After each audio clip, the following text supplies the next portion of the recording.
So why is microchipping so important? There's 100 answers for this. I will spare you the 100 and just go for the main ones. It's a dog welfare situation. Whoever is listening who's lost a dog or knows someone who's lost a dog will be aware of how traumatic that situation is. And as I said before, the only way to really get this animal back is if someone scans it and finds out who the owner is, and the owner gets contacted and you get reunited.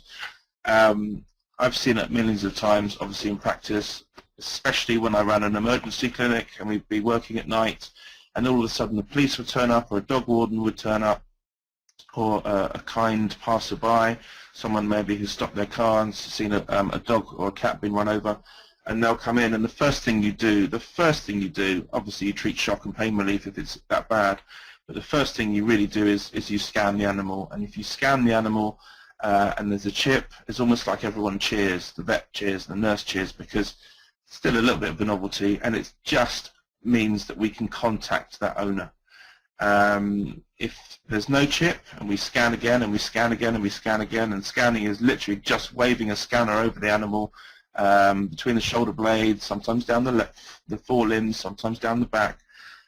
We scan thoroughly. If there's no chip, okay, so we obviously treat the shock and we make them better, but then once they're better they usually go into rescue, they go to a pound, and as some of you may not realize, that in 7 days a lot of the pounds will just euthanize, they'll destroy the animals if they haven't been claimed.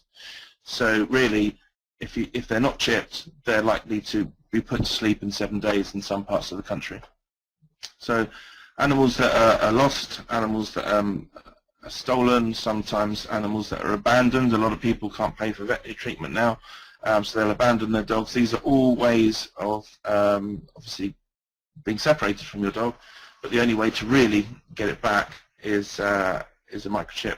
It is law that all dogs should wear a collar and a tag, but as we know, in emergency veterinary situations, sometimes in a road accident or a stolen dog, that collar is removed and the tag is removed. So really, again, it's the only way of getting your dog back.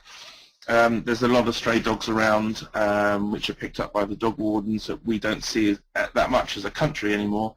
But really, if they go to the pound or if they go to rescue, they are in danger of being put to sleep. There's no doubt about it. So why would you risk that happening to your pet or your friend's pet or your family's pet? Get them chipped. As I said before, it is as important as regular vaccinations, it's important as flea treatment, worming treatment. It's responsible pet ownership, and you need to get involved. And soon you'll need to get involved legally, but you should anyway.